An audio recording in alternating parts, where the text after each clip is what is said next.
ஒரு ஆலிமிடம் ஒரு பெண்மணி வந்தான், வந்து சொன்னாங்க அந்த அறிஞரிடத்துல, என்னுடைய சகோதரர் இறந்து போனது என்னுடைய சகோதரர்.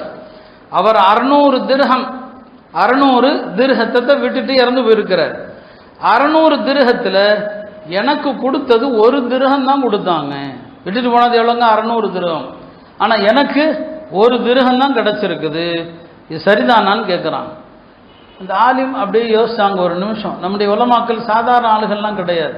அவங்க கணக்கில் எல்லாம் பெரிய புலி தான். அவங்க எந்த கால்குலேட்டரும் அவங்களுக்கு தேவையில்லை.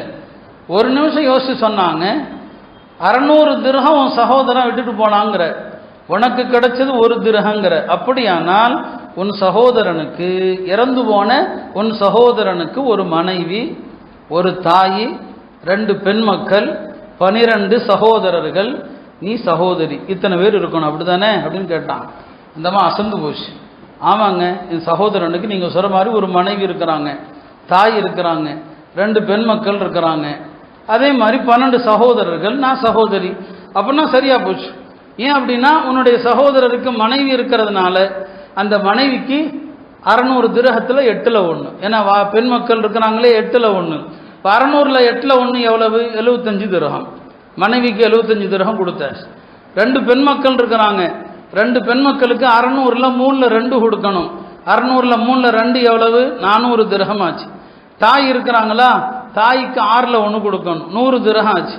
அப்போ மொத்தம் எவ்வளோ ஆச்சு? 575 திர்ஹம். 600ல் 575 முடிஞ்சு போச்சு. மிச்சம் இருக்கிறது எவ்வளோ? 25 திர்ஹம். 12 பேர் ஆம்பளை சகோதரர்கள் இருக்கிறாங்க, அவனுக்கு ஒவ்வொருத்தனுக்கும் 2 திர்ஹம் கொடுத்தா 24, மீதி இருக்கிறது 1, அது உனக்கு. புரியுங்களா சொல்றது? அப்போ அந்த அம்மா தனக்கு ஏதோ அநியாயம் செஞ்சுட்டாங்க. 600 திர்ஹத்தில் 1 திர்ஹம் தானா?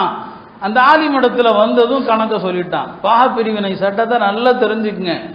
இதுதான் அந்த காலத்தில் உலமாக்கள் விரல் நுனியில் வச்சிருப்பாங்க. பாக பிரிவினை சட்டம் பாருங்க, உடனே சொல்லிட்டாங்க. நீ சொல்றபடி பார்த்தா அந்த அவர் இறந்து போனவருக்கு மனைவி இருக்கணும், மனைவிக்கு 8ல் 1, தாய் இருக்கணும் 6ல் 1, 2 பெண் மக்கள் இருந்தா 3ல் 2, சகோதரர்கள் நீ இருக்கிறதுனால சகோதரர்களுக்கு 2 கிடைக்கும், 2 திர்ஹம் உனக்கு, மிச்சம் 1 தான் அப்படின்னு சொல்லிட்டார்.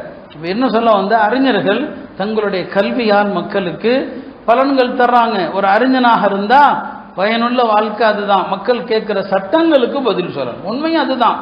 யாரும் சட்டங்கள் கேட்டு வந்தா ஆலிம்கள் சடையக்கூடாது.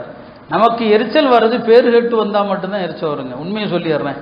மசாயில் கேட்டு வந்தா நான் சங்கடப்பட மாட்டேன். யாராவது சந்திக்க வந்தா மசாயில் சொன்னா நான் உட்கார வச்சு என்ன மசாலா, என்ன பிரச்சனை, பாக பிரிவினையா, அதுக்கு நான் விளக்கம் சொல்லுவேன்.